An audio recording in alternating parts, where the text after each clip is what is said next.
We've moved on to Gordon Hayward rumors at this point in the offseason. Could he go to the Miami Heat? We'll discuss that today, plus the preseason schedule release on Locked On Hornets. Locked On Hornets, part of the Locked On Podcast Network. Your team every day. In a minute, cuz we live.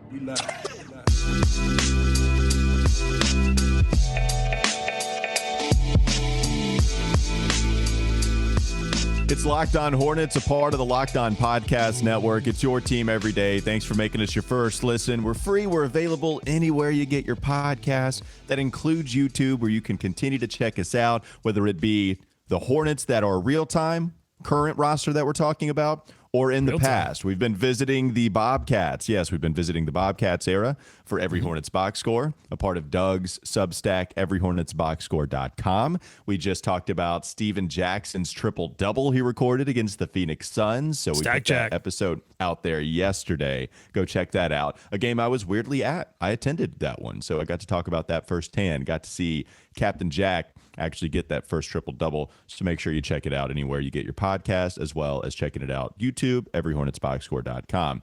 Let's get to the rumors now. We got preseason schedule release. Like we're getting there. We're crawling to the beginning of the NBA season. Beautiful early August vibes, Walker. I'm feeling it. We got a little nothing says early August like a little preseason schedule. In fact, it's when the preseason schedule comes out, Walker, that I'm standing in the shower and I'm thinking to myself, do I even remember what it's like to watch the Hornets play basketball? And I'm not talking about Summer League. I'm talking about the real deal McGill Charlotte Hornets. It's this time every year where I'm like, man, do I even remember what that is like? So I'm ready, baby.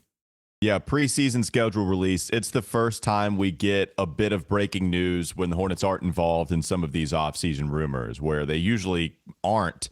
I mean, maybe you get the Russell Westbrook, Miles Turner rumors, but the schedule release, like, oh, yeah, here it is. We got an update. And so we're ready for Boston Celtics, Greensboro Coliseum. We'll get to that in just a little bit. But let's get to this Gordon Hayward stuff first, Doug, because there was a report out there that I think from Sean Devin of Sporting News that he was told by an executive, hey, watch out for the Miami Heat. They could possibly go after Gordon Hayward if this Donovan Mitchell thing doesn't work out for them. If he indeed does go to the New York Knicks, which a lot of people are hypothesizing, then maybe if that takes place, they would go after Gordon Hayward, Tyler Hero, Duncan Robinson would be involved in the deal to try to, one, match the salaries, but two, they've been trying to get off Duncan Robinson's contract as soon as they signed it a couple of years ago.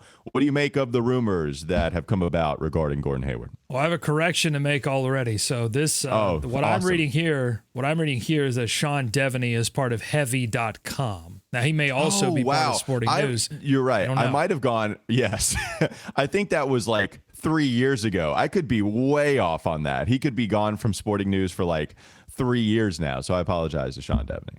All right, so an NBA executive reportedly told Sean Devin, quote, I think a guy they being the Miami Heat, will keep an eye on is Gordon Hayward. And it seems like that Gordon Hayward would possibly be an option for the Miami Heat if the Donovan Mitchell stuff all falls apart. Now, there is some history, Walker, between Gordon Hayward and Miami Heat. The Miami Heat were the bridesmaid in the Gordon Hayward sweepstakes that landed Gordon in Boston. And it seemed like Gordon had some good vibes for Miami, but ultimately went with Boston. I think obviously, Brad Stevens, the connection there with Boston probably sealed the deal. But Miami was very interesting to him.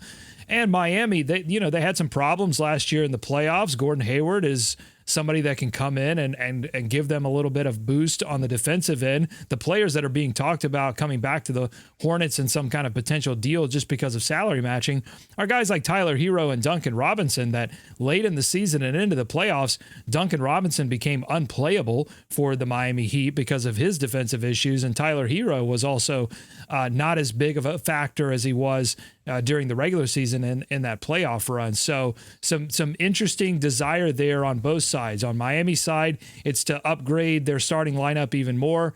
On Charlotte's side, I think the allure would be getting off of that Gordon Hayward deal. Yeah, it absolutely would be getting off the Gordon Hayward deal. The problem is getting Duncan Robinson's contract doesn't really help you. So you have to ask yourself, do you hate the final 2 years of Gordon Hayward's contract enough to take on, yes, less money from Duncan Robinson, but also a longer contract, if I'm not mistaken? Do you have the Heat payroll up? I do. To see? I know he got like, what was it, 23 a year? Is that what he signed for? Yeah, the guy. Yeah, let's just say this: the guy that I just said was unplayable in the playoffs is on the books for $18 million next season, $19 million the following season, and then in 25-26 has a player option for almost $20 million. Okay, so not quite as much, but still bad. It's all very interesting, Gordon Hayward, the allure of Gordon Hayward. I would say a couple of things. One, I don't think this makes any sense for the Charlotte Hornets. Two, I think that the Miami Heat giving up Tyler Hero and Duncan Robinson for Gordon Hayward would wildly, I think, outpace what I thought Gordon Hayward would command on the market. And they've been trying to, it seems like the Hornets have been interested in moving Gordon Hayward for a while now and haven't been able to get anything done. And I just can't imagine, apart from the fact that it doesn't make any sense for the Hornets, it's still a big package. Tyler Hero is still a good player, had a breakout season, could be on a Devin Booker-ish path. Duncan Robinson's still an elite shooter, could be a good role player for a team, and there may be some playoff issues, but could be a good role player in the regular season at least. So that would be a big package, I think, coming back for Gordon Hayward, who I just haven't seen command that much because obviously I think the injury issues are an issue for teams. Well, yeah, Duncan Robinson at this point is a negative asset with that contract. So you got to attach something valuable. So really it's just Tyler Hero being the positive asset coming back for a Gordon Hayward trade. I'm not a huge Tyler Hero guy, Doug. I mean, offensively, of course, he's fine. Defensively, we know that he's a real problem. Zach Lowe has mentioned how he feels like Tyler Hero is the most divisive, the most polarizing NBA asset that there is. Maybe some executive thinks he could be an all-star, maybe multi-time. Other executives think he's like maybe at best a six-man coming off of the bench and able to fill it up. And so if you're talking about just health, if we're talking about guys that are playing on the court, who is better? Gordon Hayward is still better to me. But do you want to get rid of Gordon Hayward in that deal to get off that contract, which is valuable, to bring back Tyler Hero to come in and I don't think make you any better? And then Tyler Hero goes because he only has this 1 year left on his deal before he's going to sign a big boy contract. Doug, I don't want the Hornets to sign what it would take to keep Tyler Hero. So then he'd leave. Now, again, you're not giving up any positive assets here. And so that's the allure for Charlotte. At the same time, I think people might see Tyler Hero coming back and say, oh, awesome, this is going to be great. But even if you do view him as a positive dude, then he's still going to leave for a lot of money, or it's going to take a lot of money to sign him. All right, so I've got some stats up on the screen here from Basketball Reference, their player profiles. On the left, I have Gordon Hayward's player profile, his player impact per 100 possessions on the team. His LeBron rating, which you can go to Basketball Reference and find out what all of that means, but it's measuring player impact, is -1, 48th percentile, grade C. Tyler Hero is on the right. His LeBron rating is -0.5. That's the 61st percentile, above average, at B-. And it comes down to Tyler Hero's major impact on the offensive end, where he's a net positive, 86th percentile, A-, but he's an F, grade F on the defensive end. He's -1.3, the 10th percentile. So it's just wildly different offense to defense. On the left-hand side here for Gordon Hayward, he's a little bit of a minus offensively, but defensively, he's a net 0, which is actually, according to the defensive LeBron's stat, is good, 56th percentile, C+, or it's like average. He's average impact on both the offensive and defensive end of the floor. Walker, what has been one of the buzzwords for Steve Clifford coming in as the new coach? It has been balance on the offensive side of the floor and the defensive side of the floor. Tyler Hero is sort of the antithesis of that. So I don't, again, a lot of this contractually, play style, doesn't make a lot of sense unless the organization really views Tyler Hero as somebody that can make a Devin Booker-ish leap. Like Devin Booker's, as much as I don't like him, I mean, is an elite player in the NBA. I don't think he's a championship player, but he's, it's unquestionably he's one of the elite players in the league. Do they believe Tyler Hero could become that, and do they want to roll the dice on that? And yeah, I would be shocked to see him become a Devin Booker type player. And yet, so the allure is to would it be shocking? Would it be shocking? I mean, because look at the for leap Tyler Hero to get to Devin Booker level. Yes, yeah, because Devin Booker's all NBA first team. But look at the leap that he made from year 2 to year 3. I mean, it was significant. Anyway, I mean, he was like a player to watch in his second year. But this past season, he made a huge leap. And Devin Booker made a huge leap. No. Tyler Hero made a huge leap. But I don't think that I don't think it's out of the question that he could continue to improve. He's coming into his 4th year. Oh, okay. Devin Booker's a all NBA member. Like if we're saying Booker, then we got to go to 3-time All-Star young at 25 years old and an all NBA member this past season. Like we were talking about him as an MVP candidate outside of Nikola Jokic and Joel Embiid. I'm not saying it's probable, but I'm not saying it would be shocking. You're saying shocking. You're using words like shocking in early August, and I think that's incredible. I stand firm in that. Doug, Devin Booker, he's the lowest efficiency he had was it was the first few years in the league. But if you that's what I'm saying.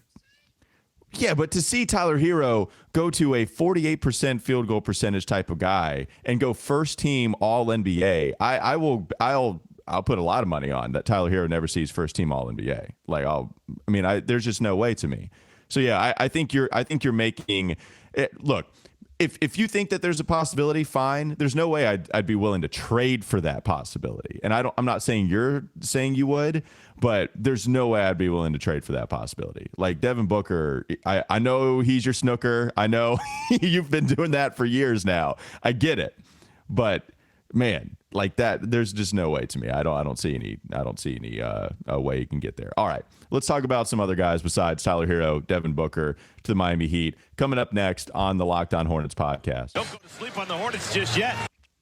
Preseason schedule, it's released. We're going to break down every single game coming up next on Locked On Hornets, but not before we talk about BetOnline. BetOnline.net is your number one source for all your betting needs and sports info. It's your continued source for all your sport wagering information, including live betting, esports, and scores, and BetOnline.net remains the best spot for all your sports scores, podcasts, and news this season. It's the fastest and the easiest way to check in on all your favorite sports and events, including MMA, boxing, even golf. You can head to the website today. Use your mobile device to learn more about the trends and the action. Bet online, where the game starts. Preseason coming up next. Locked On Hornets. This is Locked On Hornets. And the Google description here says on contracts made before June, where the wheat is deliverable in December, either wheat of the grades, named or numbered, B shares Batik of New York, N.B.A. So take that for what you will. That's a lot of information I just threw at you. I apologize. What was the grade? The wheat was graded C-. Let's get them on.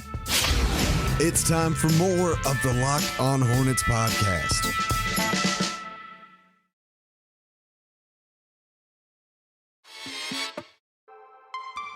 The Hornets announced their 5-game 2022-2023 preseason schedule, even though it's 2022 because you're not going into 2023. So you have a few games to pay attention to here. Probably the main takeaway is that they're going to be playing the Boston Celtics in the Greensboro Coliseum, which will be pretty cool. That'll be in the middle of their 5-game schedule. But what were some of the other things? Did you want to pull up the schedule, Doug? What were some of the other things that caught your eye? October 2nd, they kick things off at Boston, TD Garden. October 5th, they play Indiana. A winner goes home with Miles Turner. That's at the Spectrum. Please put some stakes on this game so we'd all be able to watch it. Well, we won't. It's not on TV. You can listen to it on WFNZ. I'm gonna get there. It's my yearly rant. Open up the microwave. Set it to dinner plate. I got to reheat some takes. But that one's at the Spectrum Center in Charlotte, 7 o'clock p.m. October 7th, the one we knew about coming in, versus Boston at the Greensboro Coliseum at 7:30. That one is televised on Bally Sports and on WFNZ. October 10th, Wash against the Wizards, Spectrum Center. That's at 7 o'clock p.m. That's on Bally Sports. You can listen on WFNZ. October 12th, they wrap up their preseason at Philadelphia against the Sixers, 7 o'clock p.m. on WFNZ. So, I mean, my only takeaway here is that only 2 of these games are televised on Bally Sports, which is just, and it doesn't include the first 2 of the preseason games. This baffles me. I just feel like we're getting into, we just had the Hall of Fame game in the NFL. Everybody's pumped. Football is back. Now, obviously, the NBA doesn't carry that kind of preseason anticipation. But if you're the local provider, wouldn't you want people to be like super pumped about Hornets basketball returning after being off for so long? October 2nd at Boston, just get a camera at the TD Garden. Let's go. What are we doing? Yeah, it's funny, and there is a typo here because I thought there might be 3 games televised, but it says NBA.com's write-up says Bally Sports Southeast will broadcast 3 of the Hornets preseason contests: October 5th versus Indiana, October 7th versus Boston. Oh, and it does, so it might not be a typo. October 10th versus Washington. So it doesn't have those graphics. When you look at the schedule, the actual legitimate graphic they post along with the write-up, it says they're going to broadcast 3 games.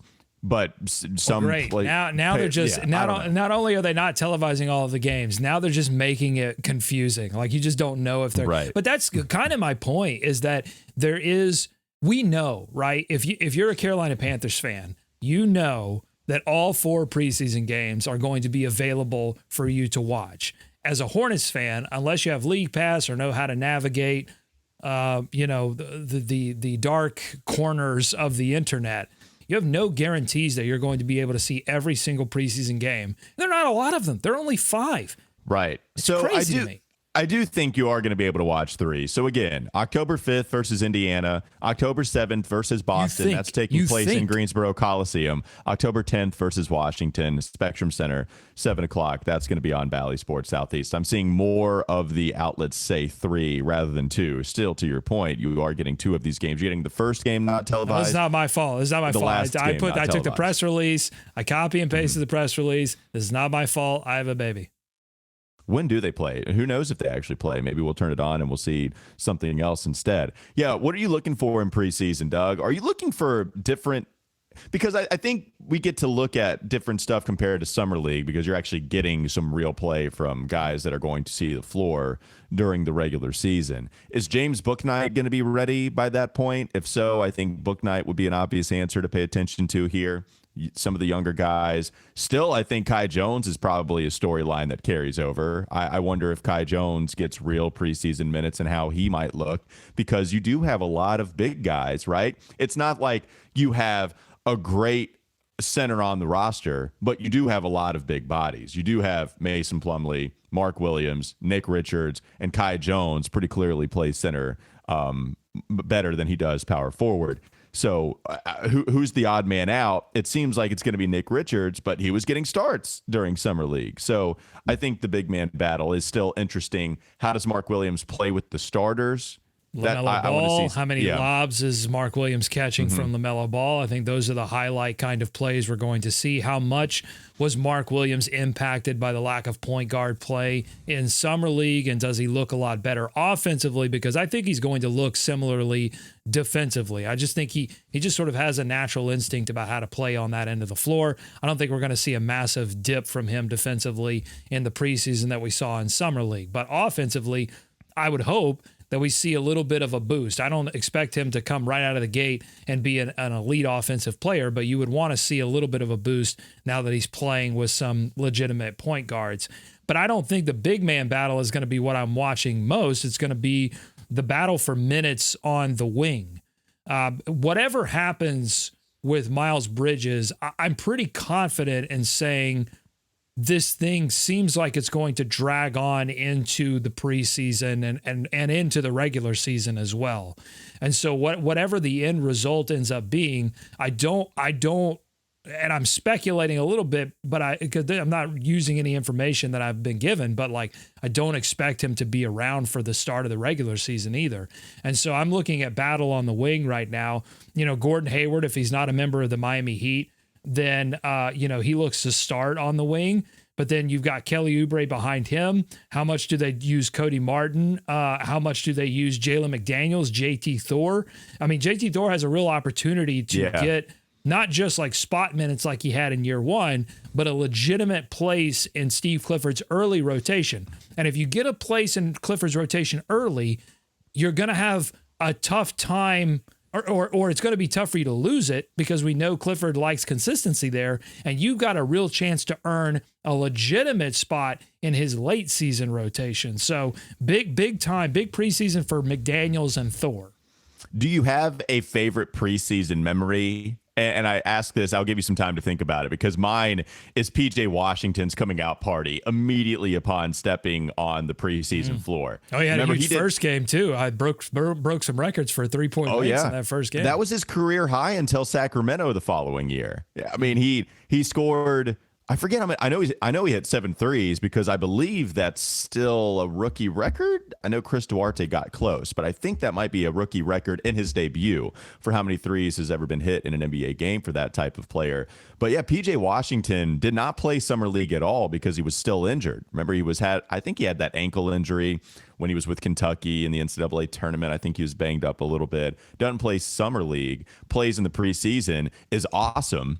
And we're like, oh, yeah, this is great. Let's go ahead and see what happens in the regular season. Then he comes out guns a-blazing. I mean, absolutely hitting everything that he takes. So PJ Washington, the preseason coming out party was fun to see. What is there a preseason memory that you have at all? And I know that's tough. I know I put you on the spot, but didn't know. Well, yeah, listen, anytime the Hornets and Bally Sports decide to air a preseason game, I count that as one of my best memories. Anytime they just decide to let us peasants watch the preseason, then I appreciate it, and it's one of my favorite memories. It's funny. It's what end of the spectrum do you view yourself? Do you view yourself as a peasant because you can't watch, or are they actually trying to do you a solid, saying we will not subject you to preseason basketball, which isn't summer league? It's not summer league, but preseason basketball. You got to be a sicko. I think that's fair. No. I don't think that's fair at all. I don't think that's fair at all, because I think the NBA preseason, in contrast, this is what boggles my mind. Like, in contrast to the NFL, because there aren't as many players, and because you have such a limited time between when training camp starts to when you actually have to start playing in the regular season, the preseason has become legitimately a place to see what you have in your lineup. Yeah, they're not going to play the same rotation minutes, but you're not, you come into some of these NFL preseason games and you barely see the starters. That's not going to happen in NBA preseason, except maybe one game. One game you're going to get where it's like Jalen McDaniels plays 40 minutes. But otherwise, you're going to see a lot of your main rotation, which is like, again, boggles my mind. Like, why wouldn't you want to put that on TV? Well, I think people are, especially now with LaMelo Ball. Maybe there was an argument in years past when you didn't have a TV draw. But LaMelo Ball, every time he steps on the floor, can do something incredible, worthy of watching on television. Yep, there you go. Let's watch LaMelo. Yeah, and I feel that. Like, I that think deserves a coffee sip. Please, Doug, you have an incredible ability to make something a thing. Please don't make when you like a take. Please don't make it a thing to sip your coffee because you just delivered some what you think is brilliant. Now, big take, big swig, my friend. No. Coming up next, Locked On Hornets. Getting swiggy with it. Coming up next on Locked On Hornets. Press the button. No, we're not getting swiggy with anything. We are not doing that. Keep that name out your bleeping mouth. Let's talk about slam ball instead. I think we can all get behind that. Apparently, it's going to make a return. So we'll discuss that coming up next, Locked On Hornets. Getting swiggy with it did not leave my brain during the commercial break. I hate that I reminded yourself of that. I hate that, but it didn't leave. It didn't leave. You can't deny getting swiggy with it. When I get on a real one, when I get on a hot one. So stupid. The only thing that cools it down is a hot swig of coffee. Okay. Before we, what's wrong with the word swig? Is there something you don't like about the word swig? No, it has nothing to do. Swig is a great word. Absolutely use that however you want. I just don't want this to be one of those things, right? Stangen, file it. you have this ability where you want to create a million different T-shirts. Yes, it's not me. Listen, it's the commenters. I say these ridiculous things, and the commenters love it. No, you force it. You say file it. Put it, and yes, put it in the comment. If you like, well, of course they're gonna like it. Big swig. There we go. Of course they're gonna like it. What I don't want, no, you do not get off this. One thing I don't want it to be this big swig because it's all self-encouraging. It's all, God, that was so good. This was such a great take. It's unfortunate. It is more of a visual gag. So for those folks that are listening, here you go. Oh, don't slurp. Oh, actually, that wasn't as bad. I thought you were going to have some nasty slurp of the coffee. All right. What is Ira talking about, Doug? Yeah. Before we do the slam ball stuff, which I cannot be more excited about slam ball and its possible return in 2023. But before we get to that, I did pull up the Sun Sentinel where the Miami Heat beat writer Ira Wenderman had some things to say about this Gordon Hayward rumor. Someone asked him, so now the Heat are turning to Gordon Hayward, where did that one come from? And the answer from Ira was, from the void of anything tangible circulating around the NBA the first week of August, as the Kevin Durant and Donovan Mitchell conversation seemingly has moved to the back burner, I can appreciate the linkage between the Heat and Gordon Hayward since there has been previous interest. But you are talking about Hayward being due $30 million this coming season and then $31.5 million in 23-24 plus a 15% trade kicker. Yeah, we forgot about that, Walker. He has a 15% trade kicker, meaning it's even more difficult to trade him because he gets a lot of money if he's traded. Okay. Yeah. And that is, and back to Ira here, and that is for a player who turns 33 this coming season. It would seem that ship has sailed unless the Heat choose to be all in during Kyle Lowry's final 2 seasons under contract, with Hayward's contract aligning to that timetable. But even then, it's not as if Duncan Robinson's $16.9 million gets you close enough to the required matching salaries. And Robinson and Tyler Hero would appear an excessive price for a player who's appeared in only 49 games last season and just 44 the previous season. Yeah, so it sounds like he's not putting a whole lot of faith that this is going to happen. Yeah, well, and I was trying to get this when you're reading this at the beginning, but he said the void. This comes from the void that is the early August portion of the offseason. So really, we are getting our binoculars out and looking for the rumors that sound juicy. Which is all to say, we are deep in the NBA's upside down. I just got. No spoilers, but I just got done watching Stranger Things Season 4. And boy, what an ending, folks. Wow. But we are deep in the NBA's upside down right now. Which is all to say, I don't even know. Pat Riley's a demigorgon. That's all to say that. He looks a lot better than the demigorgons do. He looks so much better. How much do you believe? I'm glad we're bringing this up again because I didn't even mention this in the first segment. Doug, I don't even know how much I believe this, to be honest with you. Okay. Wow. If this is coming in, but an NBA executive said it. That's I guess that's true.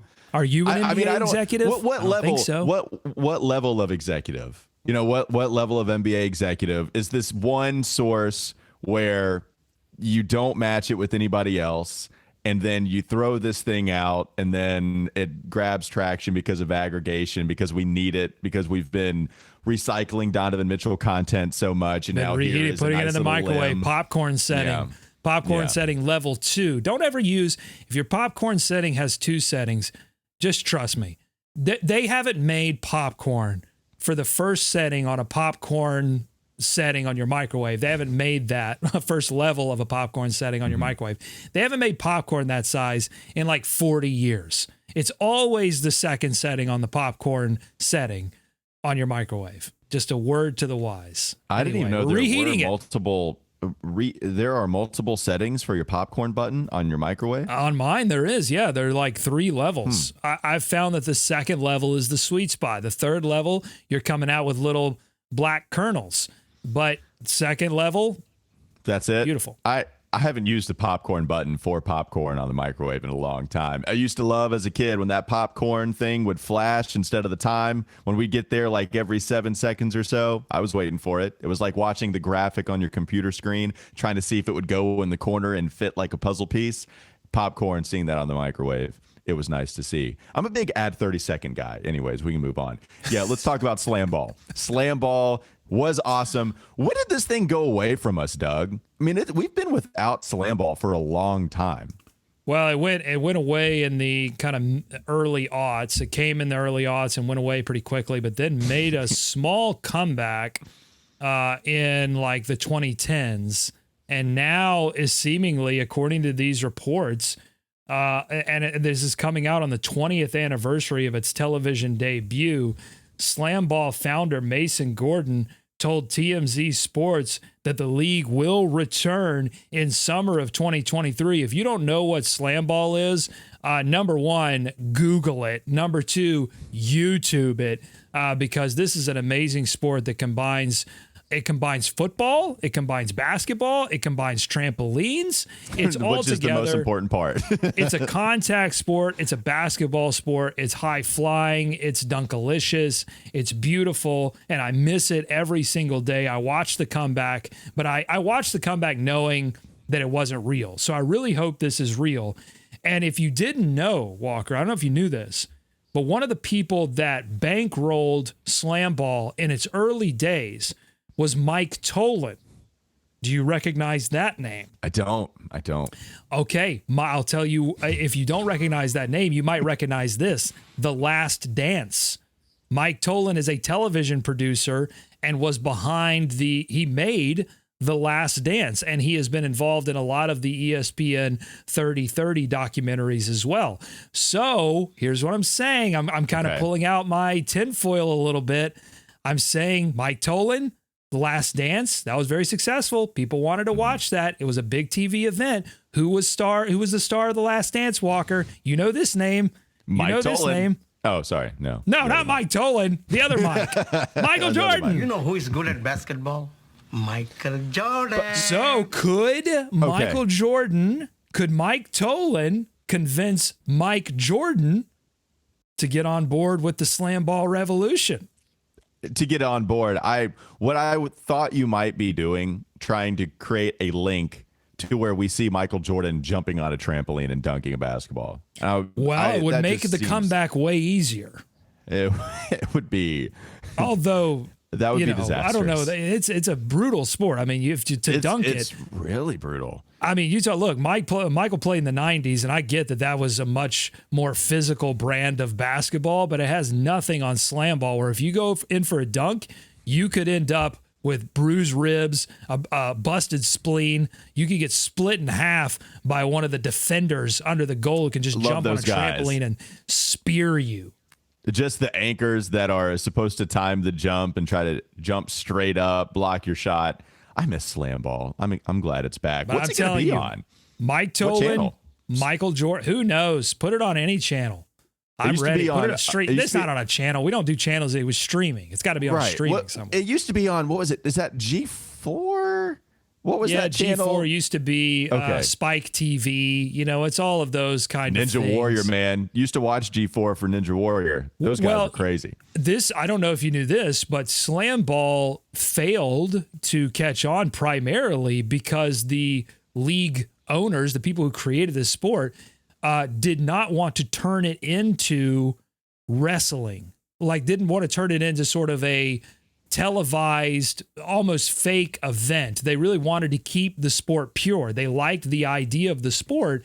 And so the television people were like, well, to keep it on TV, I don't know if you ever used to watch those.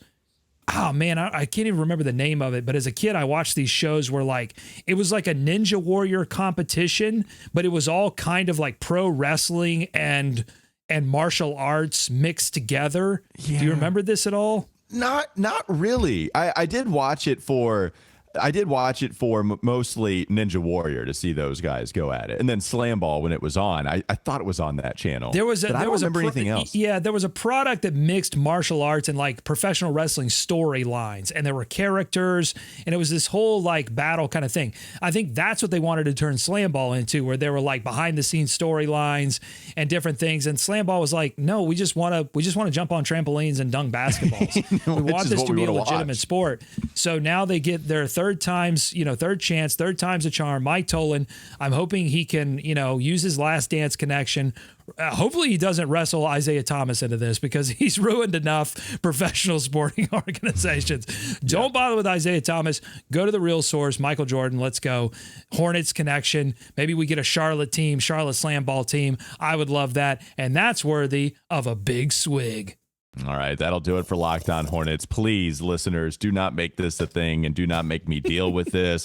We will be back with you on Monday. Thanks for hopping on with us every single episode this week. Been doing Every Hornets box score for you. Also been doing the regular show as well. Make your second listen Locked On NBA. Just 30-minute daily updates on everything going on in the association. Locked On NBA, your daily NBA update again in just 30 minutes. Hope you have a great weekend.